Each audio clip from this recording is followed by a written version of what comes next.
Entrando ya en la metodología del experimento, en el diseño experimental, vemos que el estudio se realizó con 24 ratones recién nacidos provenientes de 4 camadas distintas, 6 ratones por camada. Todos los ratones fueron alimentados con una dieta alta en azúcar y grasas desde el nacimiento, con el objetivo de inducir el cuadro de diabetes.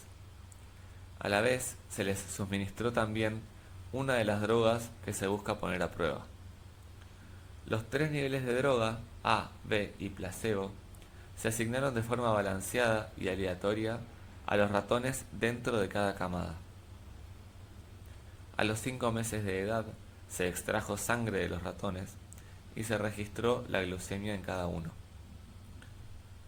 Antes de continuar, vamos a aclarar justamente que camada a lo que refiere es a un grupo de ratones que son producto de la misma preñez.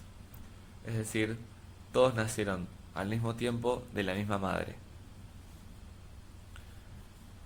Es interesante el concepto de camada porque justamente va a ser nuestro factor aleatorio. ¿Y por qué? Porque es una estructura de agrupamiento de datos no independientes. Es decir, estos 6 ratones comparten factores genéticos y cualquier factor ambiental que hayan sufrido durante la gestación en el útero. Y eso los hace menos independientes entre sí que respecto a ratones de otras camadas. Por eso es que la camada va a funcionar como una estructura de agrupamiento.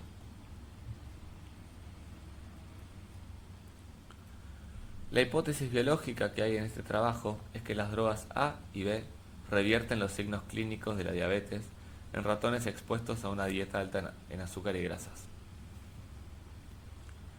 Mientras que la predicción que vamos nosotros a testear específicamente con la variable que medimos es que los ratones tratados con la droga A o la droga B presentarán niveles de glucemia más bajos en comparación con los ratones tratados con el placebo. Ahora entremos ya en la metodología de nuestra simulación. Es decir, si bien en la vida real uno no conoce los parámetros poblacionales exactos, sino que justamente va a buscar estimarlos, en nuestra simulación nosotros vamos a conocer el proceso de generación de datos, los números que están detrás. Para el caso de la glucemia, para placebo, para droga A y para droga B, van a compartir todos una varianza, en realidad un desvío estándar de 5. En donde además la glucemia para el placebo y la droga A va a tener una media poblacional de 130 miligramos por decilitro, mientras que va a ser 115 para la droga B. Es decir, estamos suponiendo un escenario en el cual la droga A no tendría un efecto, mientras que la droga B estaría reduciendo en 15 unidades los valores de glucemia respecto al placebo.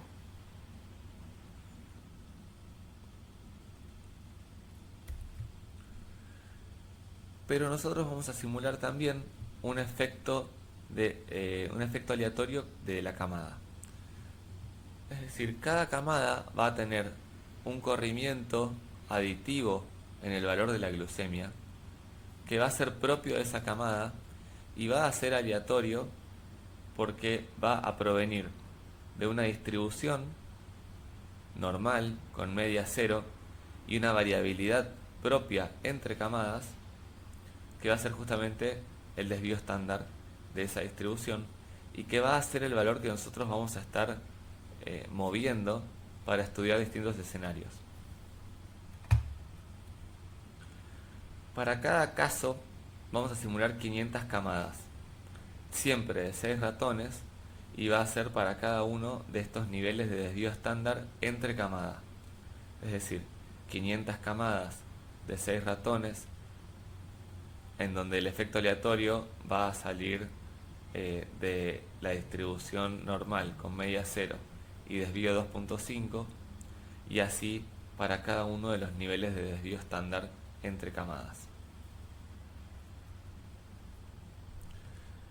Lo que estaríamos haciendo acá entonces es probar distintas relaciones entre el desvío del efecto aleatorio y el desvío residual, es decir, el desvío que no va a estar explicado ni por los efectos fijos ni por los efectos aleatorios que tengamos en la estructura del diseño. Y lo que vamos a tener por cómo lo planteamos, es decir, un efecto aleatorio en donde vamos a probar escenario de 2.5, de 5, de 15 y de 25, y una variabilidad residual que es siempre de desvío estándar 5, vamos a tener estas relaciones de un medio, de 1, de 3 y de 5.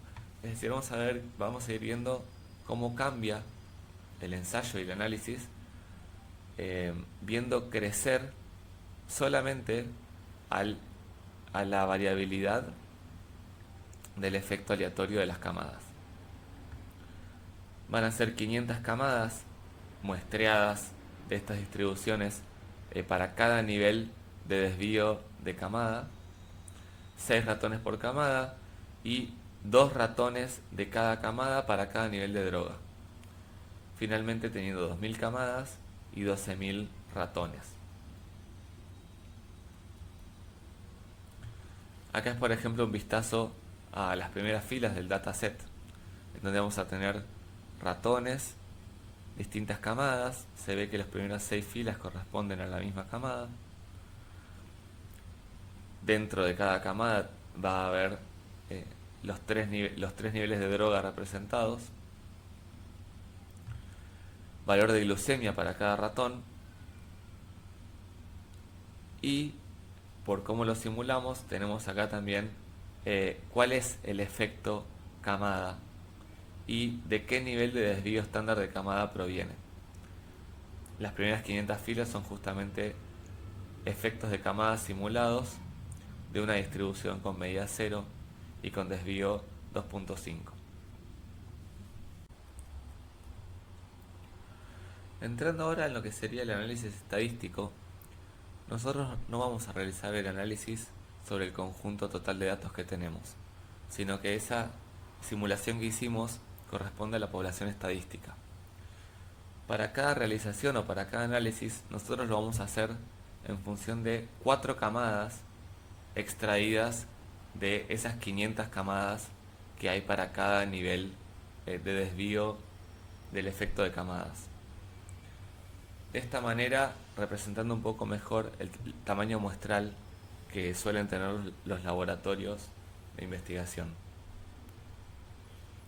De esta manera tendríamos 4 camadas que vienen de una misma distribución de efecto aleatorio y corresponden a 24 ratones. Las columnas importantes para el análisis de datos van a ser el ID del ratón, que va a ser cualitativa y va a ir de 1 a 24 según el número de ratón. El ID de camada, el cual identifica cada camada. Qué droga se le dio a cada ratón, cuál droga corresponde a cada fila. Y nuestra variable respuesta, la glucemia. Siendo el modelo que vamos a utilizar para el análisis estadístico inferencial, vamos a utilizar el análisis de la varianza, o ANOVA.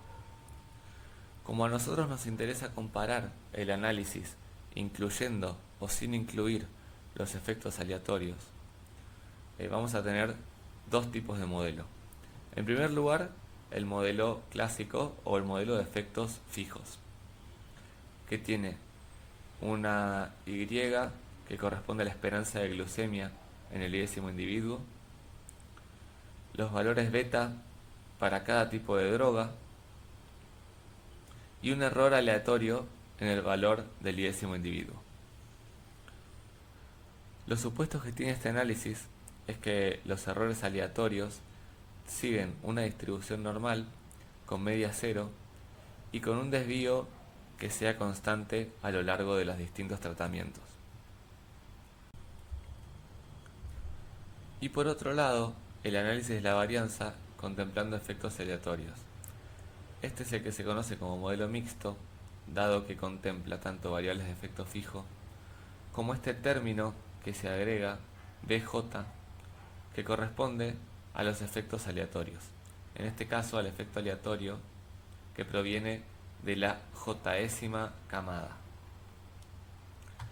En nuestro ensayo, que hay 4 camadas, va a haber 4 valores J, 4 valores de efecto aleatorio que van a estar afectando de manera constante a cada individuo perteneciente a esa camada.